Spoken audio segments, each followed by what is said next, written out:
on which the previous Lubavitcher Rebbe died, and 1 year later, exactly the same day, our Rebbe took over the Messias. And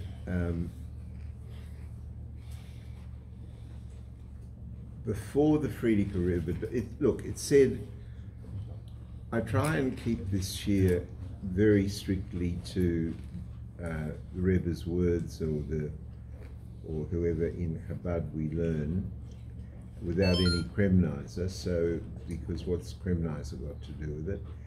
But I can't.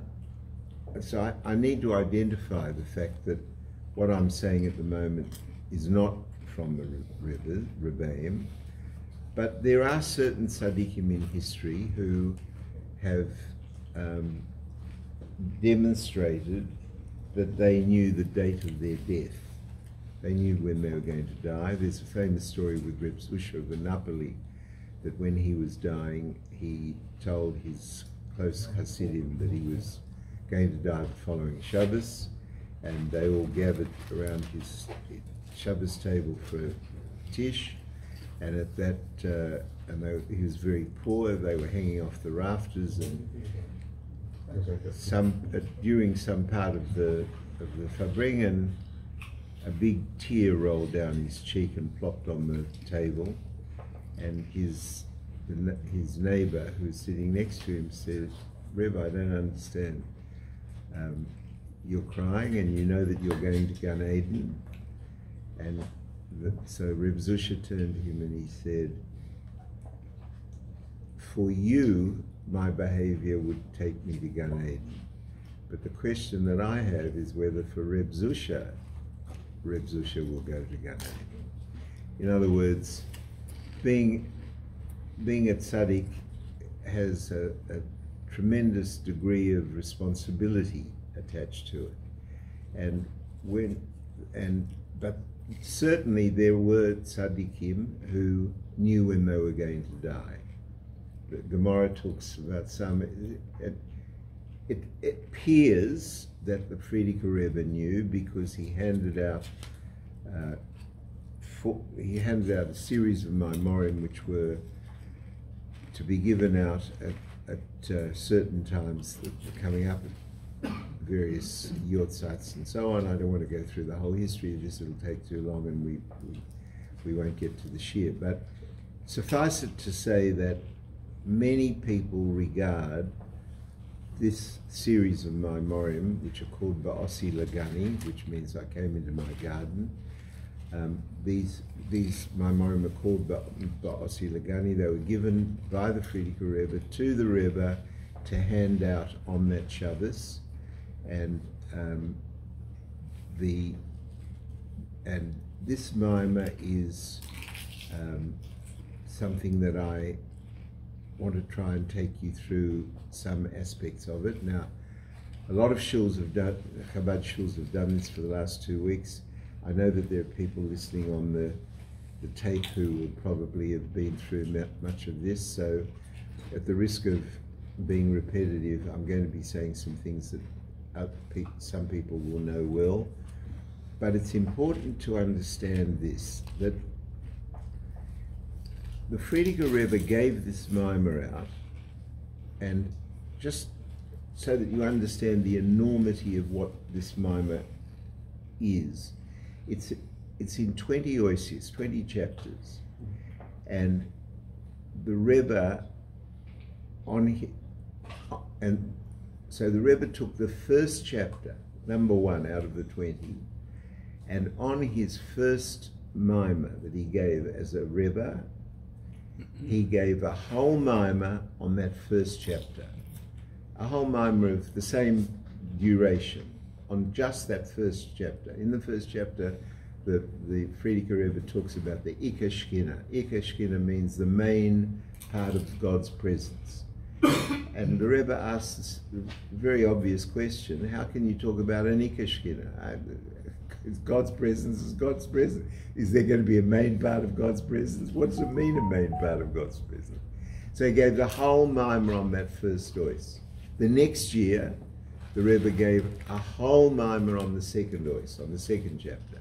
third year, the third, etc.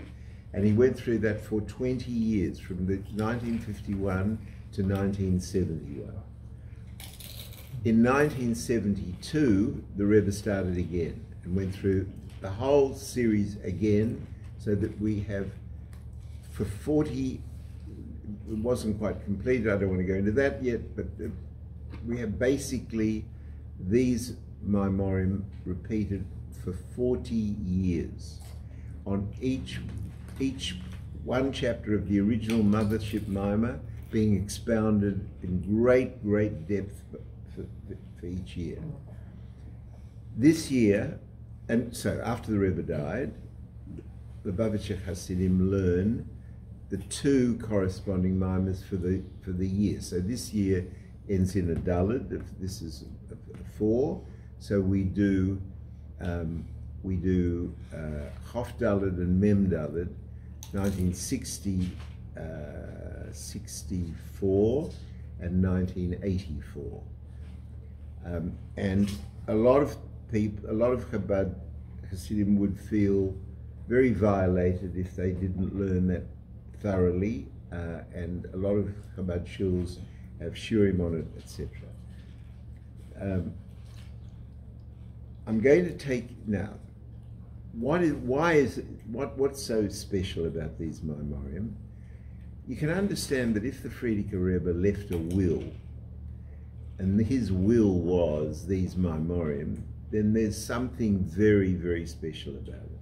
If the Rebbe did for 40 years repeat each ois in such detail, you have to understand there's something very special about it. So what is it that's so special about it? What I want to try and explain to you is this, that these Maimorim, let me put it to you this way. We've got 8.5 billion nefashos on this planet, right? 8.5 billion people live and die on this planet, and their lives are basically this, that they're born, they struggle to make a living, they go through their life trying to maximize their gratification and minimize their pain. That's normal. They have children on the way, they build careers, or they don't, on the way, and they try and avoid the bullets of everyday life and get to the end of their life with some sort of idea of what life is about, but not really, and it's really basically escaping problems and maximizing gratification. That's how most people live, and it's normal. There's no criticism to this. If you're a Jew and you have as the manual for living the Torah, then life becomes much more purposeful and much more balanced by some sort of order and reason.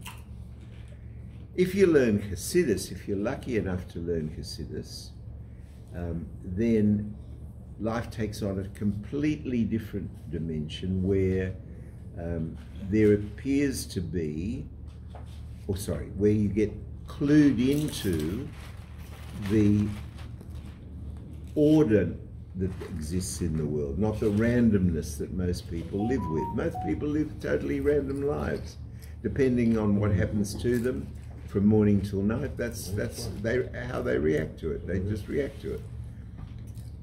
If you learn Hasidus, you learn that you slowly begin to learn more and more that there is order in the randomness. The randomness is not real, it's illusory.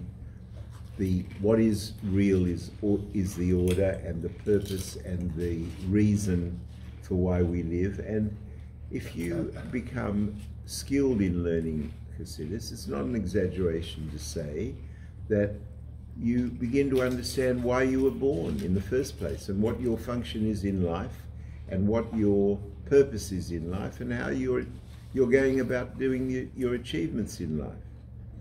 So,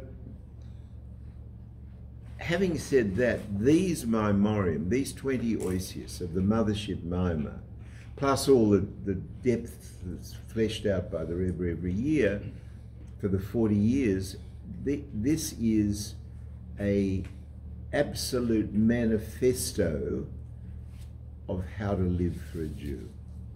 It's a manifesto of where to concentrate, what to concentrate on, what's important in your life, what works for you, what doesn't work for you, and the whole of this is it's learnable. It's not learnable in one year with Kremnais around the table learning Bossi Lagani. You have to go to the spiritual gym, you have to practice regularly, you have to learn it regularly. But the more you learn, the more this becomes evident. And one of the amazing things about Hasidus is that you don't forget it. You learn something, it makes a difference to your life, it gets stored away. It can be consciously visited or subconsciously visited, but it gets stored away. Now, before we embark on any part of Bossi Lagani, I just want to explain this to you. If you ask yourself the question, what is physicality? We're used to living in a world, so we take it for granted. We take the planets for granted, the solar system for granted, we take microbes on a pinhead for granted, we take the atoms and molecules and subatomic particles for granted, and we live our life, and we don't inquire about those things unless you're a scientist in that particular area, and you live your life with all of this. But if I asked you, what is the common denominator for you to say, to explain to me what physicality is, as opposed to spirituality, then let me help you with what the answer to that is. The answer to that is the notion of separateness. Before creation, there was no notion of separateness. There's godliness. There was just godliness. Blazing, overt, infinite, all-powerful godliness. The big trick with physicality, the big, amazing, incredible genius Hiddish of physicality is the notion that something can be in some way, at some level, separate from godliness. And that is the essence of physicality. So when we talk about, and there isn't time to do probably quarter of one OIS, but I'm trying to summarize a few overview situations so you understand where this is going. But if you had to try and understand what is a higher world and what is a lower world, because we have four worlds, Atzilus, Bria, Yetzirah, and Asiya. This world is called Olam Hazeh. This is the lowest of all possible worlds. What does it mean, the lowest of all possible worlds? It means a world where there is the least amount of revealed godliness. In other words, the greatest amount of perceived separateness. So, let me ask you this question.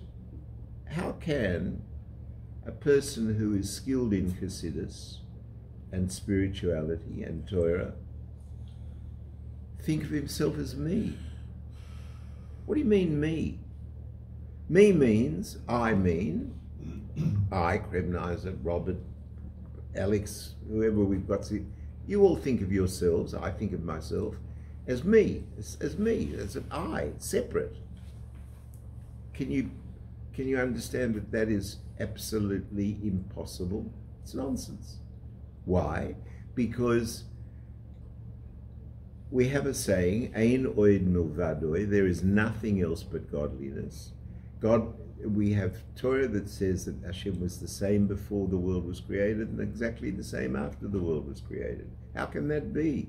How can it be that Hashem is the same before creation and after creation, and you have at the same time a notion of separateness?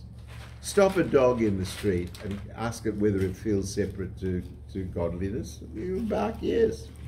A leopard will think of himself as a leopard, an elephant as an elephant, an ant as an ant. A human being is a human being. Not only a human being is a human being, a cremnizer is a cremnizer.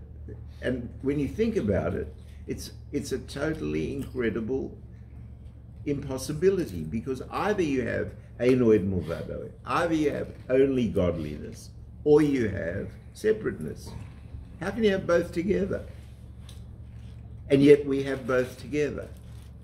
And that is the fundamental driver of the beginning of understanding Hasidus. That if you function at the separate level the whole of your life, like 99.9999% of the 8.5 billion fossils on this planet, you live the life of an ordinary animal. And people are, and the Darwinists are right.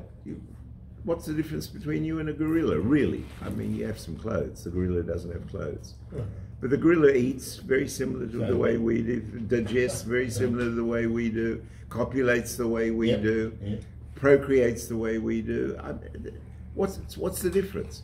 The difference is that we have a seichel, we have an intellect, and that intellect has the koyach, the potential, the power to understand our role in creation. But it's very difficult. It requires a lot of learning. And not only a lot of learning, it requires a lot of retooling of one's perspective. And these Bossi Laga'ani Maimorim deal with that in shorthand. And the Rebbe, in the 40 years of expounding each of the chapters, fleshes out much, much detail of what we're talking about. Salakhan. And even that has two levels, one that's revealed and one that's concealed, because the obvious explanations that the Rebbe goes through are fascinatingly interesting, obviously, but you've still got work to do on your own, and I'm going to try and help with a little bit of that as we go along. So, in order to understand the problem a little bit more clearly about this notion of separateness, I want to revise with you a very deep Kabbalistic concept called Tzimtzum. Tzimtzum means this, that prior to creation, prior in inverted commas because time is Gashmias, but when we talk about prior, we're talking about levels. Let's pretend that we're talking about time. Prior to creation, there was only godliness. Infinite, blazing godliness. So how could Hashem create a notion of separateness? Only by what's called the Tzimtzum Arishan, where he contracted some part of his light, not contracted himself, because you can't say that there's anywhere devoid of Hashem. So Hashem is everywhere, up, down, left, right, you know the kids' songs. But what he did do is he contracted some of his light, and into that vacuum, he made this concept of separateness, which ultimately, through what's called Seder Istalshelus, I won't go into it now, it's a long explanation, we ended up with physicality, a table, a chair, a tree. So that Tzimtzum Arishan, that first contraction, made the notion of separateness possible. And now I want you to see this big picture, this dynamic, that when Hashem created physicality, this notion of separateness, he was in his presence, his revelation of his presence was here, included in the physicality. So it says, what was that? That was Gan Eden. We haven't got time to explain Gan Eden at the moment, but except that there was a garden at one level, and Hashem and Adam and Hava were in the garden, but Hashem's presence was also in the garden. So his presence was in the notion of separateness. The Mothership Mimer explains that when Adam Arishan sinned with Hava, then the Shekhinah, God's presence, couldn't be tolerated in physicality. So it went from the earth to the first heaven, from physicality to the first heaven. Then came 6 Rishoyim, and each one made a sin, and each sin took the Shekhinah up to the 7th heaven, distant from Hashem. Then came 7 Tzaddikim and brought it down from 7 to 6 to 5 to 4 to 3 until Moshe Rabbeinu. Moshe Rabbeinu was such a big tzaddik, he brought it down to Gashmias, and we had God's revealed presence again, Matan Torah, when Hashem gave us the 10 Commandments. There was palpable, visible expression of God's light available on earth. And that is the notion of Hashem having an abode, a dwelling place, a place of revelation in Gashmias, in physicality, which is a logical impossibility. Why? Because if Hashem's presence was revealed in physicality, there'd be no world. The world would cease to exist. It only exists because of the curtain of pretense that Hashem isn't there. Hashem is bringing this table into existence every moment. Unless you need an urgent visit to the psychiatrist, you are not seeing godliness, you're seeing a table. But we understand that can't be right. Why? Because we learn that Hashem's creation is a process. It didn't happen once, and he created it, turned off the tap, left the room, and left everything to do what it wants. That's not what happened. In order for there to be physicality, in order for there to be a notion of separateness, in order for us to have a life, in inverted commas, which seems separate from the source of our life, there has to be some sort of curtain against God's revelation.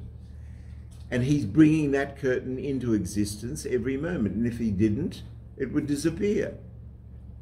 It's like if you throw a ball. You throw a ball, the ball is flying through the air. But is the ball flying through the air? It's not. It's flying through the air because of the force that you've imparted to it. As that force wears off, the ball slows down and finally drops to the ground. Everybody understands that. In order to keep the ball flying, you've got to keep inputting the energy. For the Hashem to keep the world going, he's got to keep invigorating it. Now, what does that mean? That means that he's invigorating every atomic particle, every subatomic particle, everything in the solar system, everything in the galaxy, everything in the 400 billion galaxies that the scientists tell us exist, down to a human being on planet Earth, down to a human being's personal structure, his blood supply, his white blood cells, his red blood cells, his digestive system, his every single beat, his fingernails, his hair, his eyelashes, his ears, his hearing. All of these things have to be reinvigorated every moment, otherwise it ceases to exist. What do we learn from that? We learn that Hashem, if he's bringing your eyelashes and my eyelashes into existence every moment, he must be controlling it. And then we have the first massive conclusion that everything that is happening is controlled by Hashem. Now, most people on this planet, even if they've heard something about that, don't understand why that's so. You understand it because we've just learned it. If Hashem wasn't invigorating that ball, the ball would stop flying. So, and that's true with everything. And if that's true with everything, then everything is controlled by definition by Hashem. So, a person who learns Hasidus comes to the conclusion that for the most part, for 90% of his life, what happens to him is not within his control. And most people make the mistake of assuming that it is, and they worry about it, and they plan for it, and they structure for it, and they get anxious about it, and they get frightened about it. And it's all a waste of energy because it's not our domain. It's not something we can control. What do we control? We have free choice. Bechira Chofshis, as it's called. And what does that mean? It means that we control absolutely how we react to what happens to us. That we control completely. But as to what happens to us, whether you're going to win the lotto this year or not, is it going to depend on how many tickets you buy? It is, because we'll learn separately, maybe if we get time, that we have to work through nature. So if you've got better odds by buying more tickets, you're going to have a better chance. But if you're not meant to win the lottery, you're not going to win it, no matter what you do. And if you are meant to win it, you'll win it with one ticket. Why? Because that's falling into the area of definition of what we don't control. What happens to us, we don't control. And you know, if people could learn just that one step, that what happens to us we don't control, all of a sudden people will relax their anxieties, people will relax their stress. What's stress mean? Stress means you're trying to cope with what's happening to you, and you're trying to manage what's happening to you. You've got to give up managing what's happening to you. You can't manage it. It's not in your domain. It's not in my domain. You want to say, how come my uncle has the money to buy a Porsche and I have the money to buy a go-kart? So that's a whole different area of learning. But the one thing that you have to understand is that the amount of money you have, the quality of your health, the nakas that you have from your children, the years in which you are alive in Gashmis, in this life, the country in which you live in, the weather patterns in which you survive in, these are all to a very, very, very large extent beyond your control. What is within your control? That's a whole different ballgame. And that is the magic and the beauty and the grandeur of a Jew's existence. This is true of all humanity, by the way, but specifically about Jewish humanity. So what's the game? What's the real game? The real game is going to get challenges all day. And why are we getting challenges all day? Because that's why we were born. Tzemach Tzedek, I keep saying this in the shiurim, it's very important to keep saying it because people, the Baal Shem Tov said, if it's being repeated, it's because either the teacher didn't teach it properly or the listener didn't listen properly. I'm ready to accept that I haven't taught it properly, but let's learn it together. To a very large extent, what happens to you is beyond your control, but how you respond to it is within your control, and what is going to be happening to you is tailored exactly for you. Otherwise it wouldn't be happening to you. And remember this, that unless God is a sadist, then it must be that you have the exact equipment to deal with your exact challenges. If we accept that the challenges that are happening to you, the Tzemach Tzedek says in Derek Mitzvah Seka, a very, very straightforward thing, astonishing thing. He says the only reason, not one reason, the only reason the neshama has a yerida into a guf, a descent into a body, is in order to live the 60, 70, 120 years responding to challenges. That's the only reason you're born.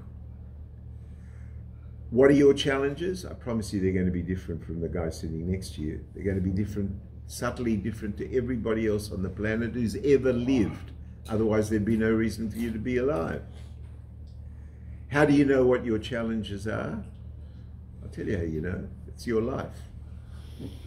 Why is your life different to my life? Because your challenges have got to be different to my challenges. How do you know what yours are? You look at your life. Now, do you have the equipment to deal with your challenges, or do you melt and have a nervous breakdown and go to bed and pull the covers over your head? You only do that if you don't understand the Chassidus that we're learning. Those challenges are a gift. They're a kiss from Hashem. They're the opportunity for you and me to become great. And that opportunity to become great is through how we deal with those challenges. So how do we deal with those challenges? We deal with those challenges by learning Torah and doing mitzvahs. We learn the Torah in order to understand those challenges, and we do the mitzvahs in order to respond to those challenges.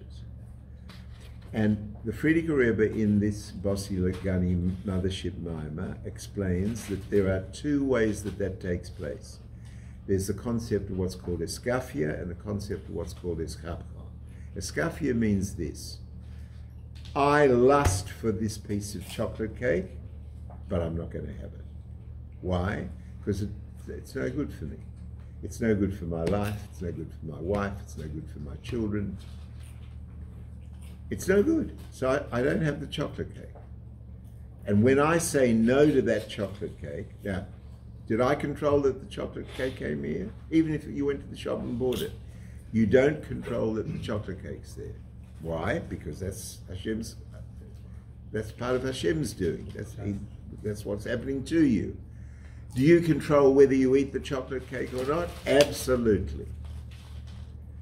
So if you don't eat the chocolate cake because of what's called eskafia, you refuse. The Rebbe explains in the Mothership Maimah that light, increased light, is created in all the worlds equally. We haven't time to go through the four worlds, but God's light, God's Giloi, revelation, is increased in all the worlds equally. The second way of dealing with a negative is to convert that negative into a positive. So you have something that is fundamentally evil. What's evil mean? Contrary to God's will, contrary to Torah. And you're saddled with that, but you convert it to good. Give you an example. The example that's often used by many teachers, I use it frequently, it's not my example, that somebody is born with a bloodlust. They've got a bloodlust, they want to kill. They enjoy killing. They have a nakas from killing. Very unfortunate. So, good, that's a good answer. You go to pest, you become a pest controller. Or, better still, a shoiket. That's the example that's usually used, a shoiket. So now you're killing, maybe you're getting pleasure with it, but it's a holy job because Jews are able to eat kosher food. So you've taken something which is, again, not your doing, not your choice, but how you're reacting to it is your choice. You're not going out to murder children in schools with your atomic weapon that you buy in Walmart in America. You're using that for good. So this eskafia and eskapka, that we learn that is the business of creating godly light. Now, what does that mean, creating godly light? We learn like this. I'm summarizing stuff that we've done very, very often, but we're starting a new calendar year.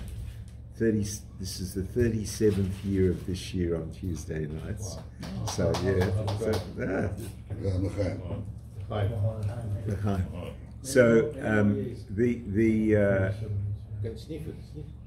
So why? Let me ask one question that has to be dealt with before we continue, which we do often, is it must occur to every intelligent person at some point of time in his life, assuming that he's sophisticated enough to believe in God, and he understands that God's creating the world every moment, and he understands that that's divine providence, and he understands that we have free will to respond to it. You have to ask yourself, why did God do this? What did he need it for? What conceivable reason would Hashem have for wanting to create this notion of separateness from him? Why? So there are many answers, and but the one, I'm skipping some of them, but let's deal with the one that we learn in This is the fundamental one.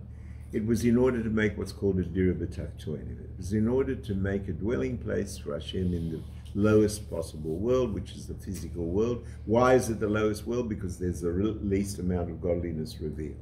What does it mean to make a dwelling place? It means to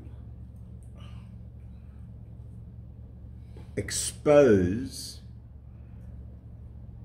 this notion of separateness as being false. Let me just give you a paradigm. Pretend for a minute you're at Tzaddik. You're not. I'm not. Unless there's somebody who's a secret Tzaddik here, we're not. But pretend you are. This is a person who, like the Alter Rebbe, explains to his grandson, there's a beam in the roof. He said, I don't see a beam. I see godliness projecting into that beam. Right? Now, if you're an ordinary person, you don't. But the idea of making a Dira B'Tachtonim means that we have the mission, day after day, year after year, century after century, from Matan Torah to the coming of Mashiach, to bring Mashiach. What does it mean to bring Mashiach? To reveal godliness in nature, which is an impossibility at the moment, because you need nature to be a curtain against godliness. Otherwise, the world would disappear in a blaze of so. And so you can say, well, why was the Tzimtzum Arishan? Why was the original Tzimtzum necessary? And now we can have revealed godliness in nature. We couldn't have it then, otherwise Hashem wouldn't have had to have the Tzimtzum. So the answer is that we are empowered. Humanity is empowered, not elephants, not gorillas, but humanity is empowered to expose Hashem's Giloy, a light of godliness, into nature, which was formerly impossible. How can we do that? By learning Torah and doing mitzvahs. Every time you learn a bit more Torah, every time you learn a bit more mitzvahs, the little children learn it, another brick is built into the third Beis Hamikdash. But that's the way the children learn it. But it's true. Every time a Jew does something in accordance with Torah and mitzvahs, he is strengthening the possibility of this revelation of godliness, which is what we call Mashiach. And that's why tzaddikim scream for Mashiach. They don't scream for Mashiach for a new Bentley or for a better house or a place in the snow. They scream for Mashiach because they want to have evident a relationship with their God, where God is palpably evident, touchable, speakable to. And now we learn an incredible thing from these Maimorim, from these Ba'asi Lagalim Maimorim. This process is cumulative. It's cumulative nationally, and it's cumulative personally. Let me take you to the hardest part, personally. If a Jew focuses on his relationship with his God and understands that everything that's happening is happening to him by design and for his good, doesn't matter if he doesn't understand why it's for his good, doesn't matter if it's painful. If it's painful, you want it to stop, but it's still for your good. And Then he goes to the next step, which I've left out, but we've done this so often. I hope it's second nature to everybody who's learning this together. That every Yerida is Tzarek and Aliyah, that every descent is for the purpose of ascent. So Hashem wouldn't bring something to you if it wasn't for your good, because the whole purpose of the negative experience is that you can turn it into a positive experience, either by a skafia or by a skafka, either by turning your back on something that is evil or converting that evil into good. That's a higher level of doing this work. And by doing that, you increase the light of Hashem. What does that mean? It means you're increasing the availability or the proximity, that's a better word, the proximity of making Hashem's presence obvious, and getting rid of the notion of separateness. Now, so you know, I want you to know how hard what we're talking about is. One of the things in the Maimah that the Frierdiker Rebbe talks about, and the Rebbe repeats this in great detail, and honestly, it's too hard to get done in one class, but I'll just mention this as briefly as I can.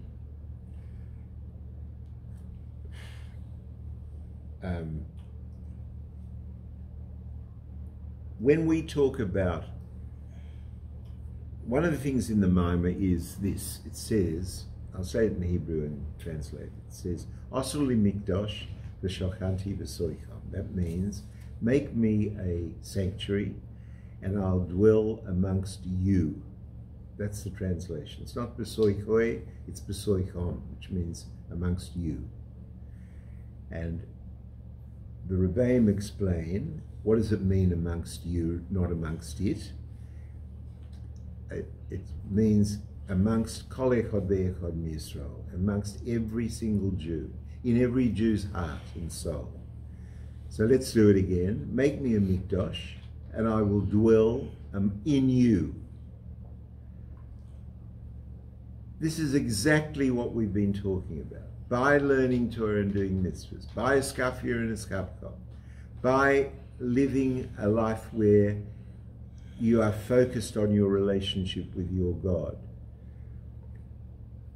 By focusing on that, you are increasing that light, you're increasing the proximity, you're increasing the fact that Hashem's presence can be revealed in you personally. Now, this is a massive thing, because I need to explain two other terms, just we're running out of time, but there's a concept of bottle. Bottle means nullified. So you can have bottle ayesh or bottle b'metzias. Bottle ayesh means this. Bottle ayesh is you like music, and you have a piano and you plonk away on the piano, and you're pretty pathetic, you don't want anyone to hear because you're so bad, but you enjoy playing and you like it, it's fun.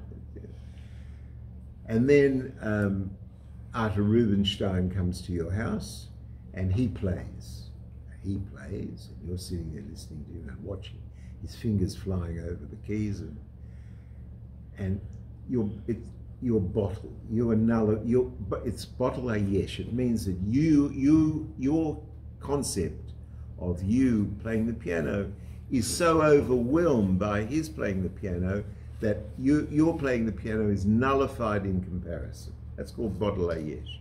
Then there's a concept of bottle b'metzias. That means it's not that you are made to feel smaller by the fact that, and there's nothing critical about it, he's just better.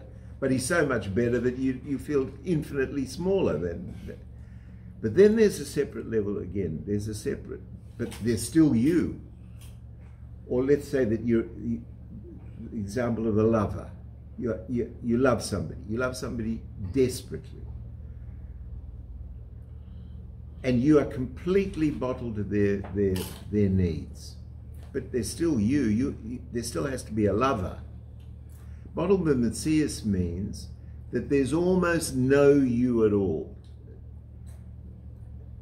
The Ovois were called Merkavas. They were called chariots because their will was entirely God's will. There was no will of their own. But there's something very important to understand. It doesn't mean they disappeared.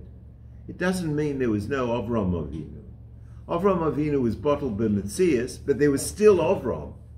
There's still some remnant of Avram. There's still some element of separateness. Otherwise, we wouldn't have life as we understand it. That he's a tzaddik, sure. That everything he thinks of is only consistent with godliness, sure. But there's still Avram. And Avram's different to Yitzhak.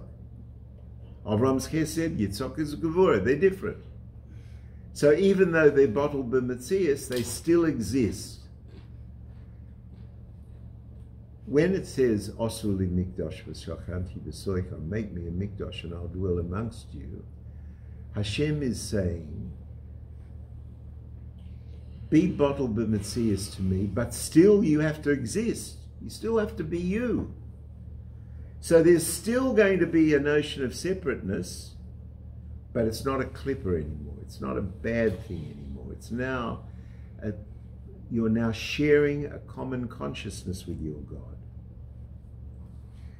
And this is what it means to make a dira b'taktonim, to make a dwelling place for Hashem in the lowest of all possible worlds. Sure, it means on earth, on a ship, on a plane, when you're doing the laundry, when you're doing your garden, when you're doing business, keeping honest, etc. All of those things.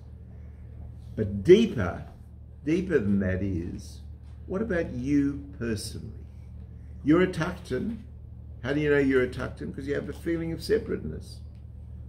You're physical, and physical is by definition not godliness entirely, but you have allowed, or not allowed, you have structured a partnership and a coexistence with your God, which absolutely eclipses all other consciousness. Now, what sort of a life is that? How can you compare that life? A person who can do that, and it's a matter of degree. You're not going to go from brute force and ignorance to being a tzaddik gomer in one step. It's a lifetime's pursuit. For some people, easier than for other people. If it's easier, I want to tell you something. It must not be as valuable. Otherwise, God's the saddest to the guy for whom it's more difficult. If it's more difficult, then it must mean that it's more valuable. Otherwise, Hashem has no business putting you through it. So we have a fascinating thing that suddenly begins to make sense, which you would think made no sense. It says that people with big challenges have big neshamas, and people with little challenges, little neshamas. So if you, and this is totally counterintuitive, if you see a man walking down the street in Double Bay, getting out of his Bentley, in his $5,000 suit by Brioni, handmade, and looking at his Rolex watch, which is worth $500,000, and he's happily married to one of the most beautiful women in the eastern suburbs, and his 3 1/4 children are all doctors and lawyers, or no, today fund managers. They're all fund managers, and they're all doing fantastically well. And everything is going great for him. Everything is perfect. He has the life of Riley, right? You are looking at a tiny little neshama. Why? Because he can't handle the tests. So Hashem's ultimately kind, ultimately good, and he gives him a life in Gashmias where he's not going to be tested much. But you get the poor guy for whom he can't make $1. Every time he makes he loses it. He can't. If he wins lotto, he'll lose it next week. can't keep any money. His health is rotten. He's tried so hard to educate his children. Some of them are good, some of them have got troubles. And his wife nags him and argues with him, and he has a normal life of difficulties. That's a man with a neshama that can manage it. Otherwise Hashem wouldn't give it to him.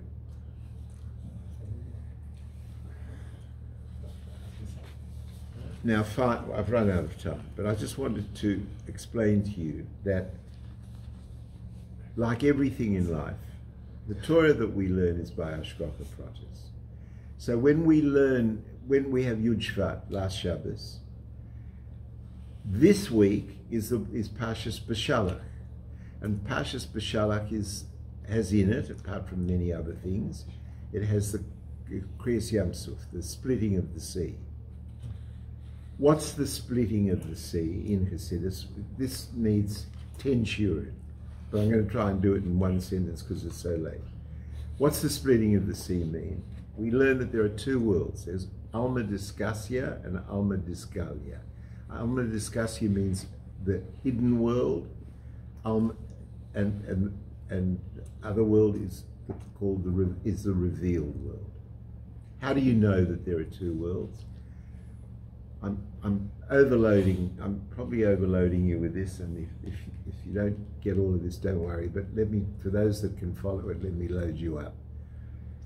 We learn that you can learn everything in spirituality out of yourself, out of a human being. Human being, there's nothing in Gashmias that isn't a product of Ruchnias.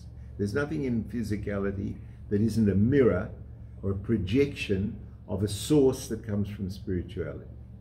So the fact that you and I can interact, and that I don't know what you're thinking and you don't know what I'm thinking, but I can speak to you and then you'll know what I'm saying and I'll know what you're saying, is a mirror of what we've just said, that there is a hidden world and a revealed world.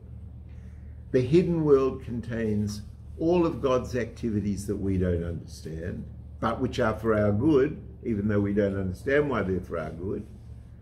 And the revealed level is for what we can. So the example the Rebbe used in a Farbrengen for Purim in the early years was a child is about to put a knife into an electricity socket, and his horrified parent sees him and tells him not to do it, and he does it again. And Can't put knife, fork. Fork. And the parent sees him and tells him not to do it. The little kid's a little kid, so he doesn't listen to the parent. It's fun. He wants to put it in, so he tries to put it in. So sooner or later, the parent comes across and punishes the kid. Why does the parent punish the kid? For the parent's good or for the kid's good? For the kid's good. Why? Because the parent loves the kid. But if the parent was to smile and give the kid an ice cream, it wouldn't work. The kid needs to be scared off this. And if he's scared off it, he's done him good. Now, the good, when the little kid is just waking up from his sleep and he's smiling at his mummy or daddy and they come and give him a big kiss, that's love that is expressed from Alma Disgalia, that's revealed love, that's revealed good. But when the parent has to punish that child, that comes from good, but that good is hidden good. And if the child doesn't see through the hiddenness, it won't work. You know, when Anne tried to smack Akiva when he was growing up, my son was a naughty little kid sometimes, and once Anne tried vainly to smack him, he burst out laughing because what was the smack? It was nothing. So he just burst out laughing. It didn't work, right? So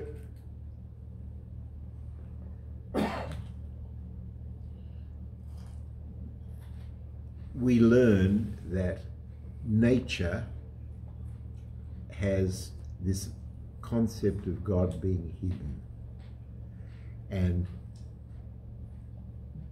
There is revealed godliness when we see a miracle, and there's concealed godliness. Your digestive system, the way your eye contracts and expands with the light. Whatever you want to choose, everything that is so astonishing in creation is revealed godliness. Everything that we don't understand, it's concealed godliness. Which is stronger? The concealed. What happened with Kriyas Yam Suf? Kriyas Yam Suf, Hashem split the sea. What does it mean? The sea is the moshel for that part of physicality that's covered. It's covered with water. What's the dry land? It's that which is exposed, which is not covered. Excuse me. When the sea split, when the sea divided, what was being manifested? Excuse me, I've got the hiccups suddenly. What was being happening was the revealed, the revealed godliness became evident. The covering over divided and revealed what was inside it, what was underneath it. This is really your and my life. Your and my life is that if left to our own devices, you don't understand what your purpose is. You just hope to get through every day with a minimum of bullets, that you can dodge the maximum number of bullets. But a Jew's life is to experience Kriyas Yam Suf, to experience the splitting of the sea, to experience the access to revealed godliness. And that access to revealed godliness, we need to bring into our consciousness to make a dira b'taktoinim, to make a dwelling place for Hashem. For Osol in Mikdosh, for Shokanti b'soikam, make me a Mikdosh, and I'll dwell amongst you, where you, in your heart and your soul, in my heart and my soul, and you have a personal dialogue with your God. And that personal dialogue with your God is a recognition that everything that's happening to you is for your benefit, and you have the exact tools to know how to deal with it. And in dealing with it, if you deal with it in a godly manner and not a stupid animal manner, then you are going to add to the light that Hashem is exposing in nature and making a dira b'taktoinim. So this Maimah covers a paradigm which is so exciting and so purposeful. So, L'chaim. We could learn it all year. We really should. 1 year, we should learn the Bossi Lagani Maimorim from beginning to end. L'chaim.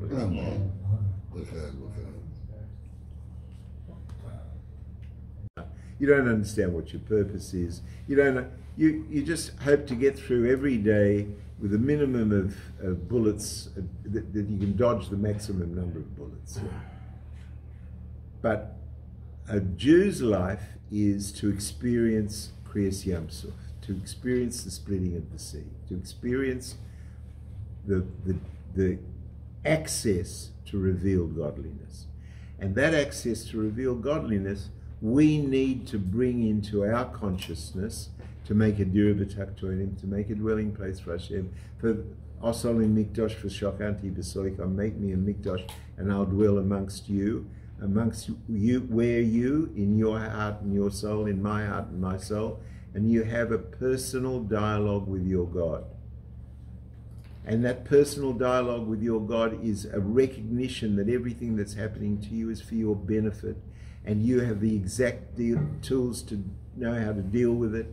And in dealing with it, if you deal with it in a godly manner and not a stupid animal manner, then you are going to add to the light that Hashem is exposing in nature and making a dira b'taktoinim. So this Maimah covers a paradigm which is so exciting and so purposeful. So, L'chaim. We could learn it all year. We really should. 1 year, we should learn the Bossi Lagani Maimorim from beginning to end. L'chaim. الله يخليك.